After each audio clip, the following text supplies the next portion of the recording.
अंबर और चंदर 2 साल पहले चंदर की शादी रानी से हुई थी। मेरी बहू कितनी संस्कारी है, हर समय घूंघट किए रहती है। अब दूसरे बेटे अंबर की शादी बहुत ही मॉडर्न लड़की मायरा से हुई। नई बहू घूंघट में आती है। अपने कमरे में मायरा बड़बड़ाती है। उफ, कितनी गर्मी है। मैं 5 मीटर की साड़ी में तो घुटकर मर जाऊंगी। अभी चेंज करती हूँ। गांव की औरतें जब मायरा को देखने आई तो वह जीन्स और टॉप पहने कुर्सी पर बैठी थी। जूड़े या चोटी की जगह उसके बाल कटे थे। उसको देखकर औरतें कहने लगी, हाय राम, यह कैसी सी बहू है। दूसरी औरत बोली, हमारे यहाँ तो कभी ऐसी बहू नहीं आई। तीसरी औरत ने कहा, राम राम सुशीला, ये तुम्हारी बहू कैसी है? इसने तो तुम्हारी नाक कटवा दी। सुशीला यह सब देखकर बहुत नाराज थी। बहू, रानी को देखकर कुछ सीख लो। तुमने तो सबके सामने मुझे मुंह दिखाने के काबिल नहीं छोड़ा। हाँ। उसकी दूसरी बहू रानी मायरा से ईर्ष्या करने लगी, क्योंकि वह सुंदर भी थी और पढ़ी लिखी भी थी। रानी मायरा को नीचा दिखाने के मौके ढूंढने लगी। बहू मायरा, आज बहू भोज की दावत है, खाना बनाने के लिए तैयार हो जाओ। यह क्या होता है मम्मी? हे भगवान, कैसी बेवकूफ बहू हो तुम। अरे, इस दावत में बहू खाना बनाती है और सभी लोग खाते हैं। खाना खाकर लोग बहू को नेक उपहार देते हैं। अच्छा मम्मी। मायरा खाना बनाने के लिए जुट गई। सुशीला देखने आई कि देखिए बहू खाना कैसे बनाती है। मायरा ने एक टेबल पर लैपटॉप सामने रखा था। वह हर डिश की रेसिपी देखकर सामान इकट्ठा कर रही थी और उसी के अनुसार बना रही थी। हे भगवान, यह लैपटॉप से देखकर खाना बनाएगी? तब तो यह हमारी नाक कटवा देगी। देखना आज इसकी कैसी हंसी उड़ेगी। मायरा ने 12 बजे तक सारी सब्जियां बना ली। खीर, पुआ, हलवा भी बन चुका था। बस अब कचौड़ी ही निकलनी बाकी थी। रानी अपने कमरे में बेड पर पड़ी बड़ी ईर्ष्या में फूकी जा रही थी और बड़बड़ा रही थी, देखो, आज ऐसा काम करती हूँ कि अब इसकी बदनामी हो जाएगी। सब कहेंगे कि यह तो पागल है, पागल। रानी ने मायरा से कहा, मायरा, एक कप चाय बना देना। मायरा चाय बनाकर सबको देने गई। इतनी देर में रानी ने जल्दी से किचन में जाकर एक मुट्ठी नमक और मिर्च सभी सब्जियों में झोंक दिया। इसके बाद वह खुश होकर अपने बेड पर बैठ गई और बोली, अब मजा आएगा। जब सब खाना खाएंगे फिर तो मायरा की वसीयत होगी। सुशीला ने कहा, बहू लाओ, पहले मैं सब्जी चक्कर देख लूं, नहीं तो बाद में पता चले कि कोई कमी है। सब्जी चखते ही उसका तो मुंह जलने लगा और उसके मुंह का स्वाद भी खराब हो गया, क्योंकि नमक और मिर्च दोनों ही बहुत ज्यादा थे। सुशीला बहुत नाराज हो रही थी और कह रही थी, मैं जानती थी कि तुम ऐसा ही करोगी। सुशीला ने मायरा को बहुत डांटा। मायरा रोने लगी, लेकिन उसने संभालने की कोशिश की, क्योंकि समय बहुत कम रह गया था और लोग आने ही वाले थे।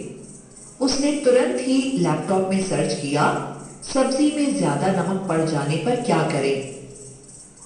मायरा बोली, अब मैं इन सब्जियों को और टेस्टी बनाती हूँ। उन सब्जियों में उसने आटे की छोटी छोटी पूड़ियों जैसी गोलियां बनाकर डाली। बटर मलाई डाली, थोड़ा टमाटर, थोड़ा नींबू, थोड़ा घी डाला। वे ढेर सारी सब्जियां अब टेस्टी सब्जियां बन चुकी थी। खाना पीना शुरू हो चुका था। चहल पहल शोरगुल मचा था। खाने पीने की सभी प्रशंसा कर रहे थे। फिर तो आए दिन ऐसा होने लगा, कभी चाय में चीनी डबल होती तो कभी सब्जी में नमक दूना होता। सुशीला ने रानी को ऐसा करते देख भी लिया, लेकिन वह भी मायरा से नाराज रहती थी, इसलिए उसने रानी से कुछ नहीं कहा। उल्टे गुस्से के कारण मायरा को ही डांटती रहती थी। रानी छिपकर काम बिगाड़ती रहती थी, जिससे मायरा की खूब डांट पड़ती। सुशीला हर समय उसे फटकारती रहती थी और रानी की तारीफ करती रहती थी। एक दिन अचानक सुशीला के सीने में दर्द होने लगा। फिर उसकी तबीयत बहुत खराब हो गई। उस दिन घर पर कोई भी नहीं था, केवल रानी, सुशीला और मायरा ही थी। मायरा ने देर नहीं की, उसने फौरन हॉस्पिटल में परिचित डॉक्टर को फोन किया और बोली, हेलो डॉक्टर साहब, मेरी मम्मी की तबीयत बहुत खराब है, उनके सीने में तेज दर्द है। ये तो अटैक का लक्षण हो सकता है। देरी होने पर उनकी जान भी जा सकती है। आप फौरन हॉस्पिटल में ले आइए। देखिए, मैं अभी नहीं आ सकता, मैं जरा एक केस में उलझा हुआ हूँ। मायरा ने कहा। ओके, मैं लाती हूँ। मैं क्या करूँ, यहाँ तो कोई सवारी भी अभी नहीं मिलेगी। हाँ, वह बाइक खड़ी है, मैं तो बाइक रेस की चैंपियन हूँ। मायरा ने देर नहीं की। अंबर की बाइक खड़ी थी। मायरा बोली, मम्मी जी, आप बाइक पर बैठ सकती हैं क्या? आपको हॉस्पिटल ले चलती हूँ अभी। आप परेशान मत होइए मम्मी जी। उसने सुशीला को बाइक पर बिठाया और जल्दी से हॉस्पिटल ले जाकर एडमिट करा दिया। तुम इन्हें समय पर ले आई, वरना इनकी जान को खतरा हो सकता था। 2-3 दिन एडमिट रहने के बाद सुशीला डिस्चार्ज होकर घर आ गई। मायरा ने उनकी खूब सेवा की। इस बीच में चालाक रानी बहाना बनाकर अपने मायके चली गई, जिससे उसे कुछ करना ना पड़े। बिस्तर पर पड़े पड़े सुशीला अकेलापन महसूस करती तो मायरा उसे अपने स्मार्टफोन से भजन कहानियां सुनाती। ऑनलाइन शॉपिंग करके होम डिलीवरी से घर बैठे ही दूध, फल, सब्जी आदि मंगवा लेती। डॉक्टर के यहाँ से चेकअप और दवाएं आदि भी वही करवाती रहती थी, जिससे अंबर और चंदन किसी को भी छुट्टी नहीं करनी पड़ी। अब सुशीला को अपनी मॉडर्न बहू की अहमियत मालूम पड़ी। सुशीला बोली, मायरा बेटी, तुमने मेरी जान बचाई। मैंने तुम्हें इतना डांटा, फिर भी तुमने मेरी इतनी सेवा की और मैं रानी की तारीफ करती रहती थी, लेकिन वह तो मुझे मुसीबत में छोड़कर चली गई। तुमने तो मेरी बेटी की तरह मेरी सेवा की है। मायरा ने कहा, मेरी मम्मी तो बचपन में ही मर गई थी, तो मैं तो आपको ही अपनी मम्मी समझती हूँ। सुशीला की आंखों में आंसू भर आए। उसने कहा, बेटी, तुमने मेरी आंखें खोल दी। केवल घूंघट से भी कोई संस्कार ही नहीं होता। संस्कार तो अच्छे गुणों से होता है।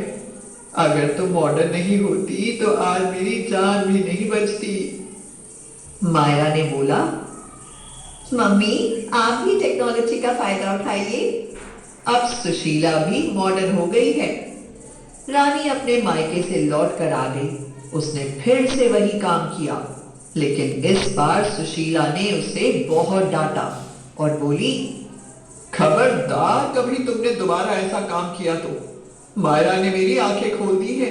वह सभी काम बहुत अच्छे से करती है। इतने दिनों तक उसने मुझे बहुत अच्छा खाना बनाकर खिलाया है।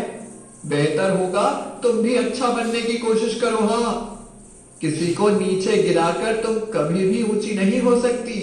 रानी बहुत शर्मिंदा हो गई। उसने दोनों से क्षमा मांगी और उसने भी अपनी आदतें सुधार ली।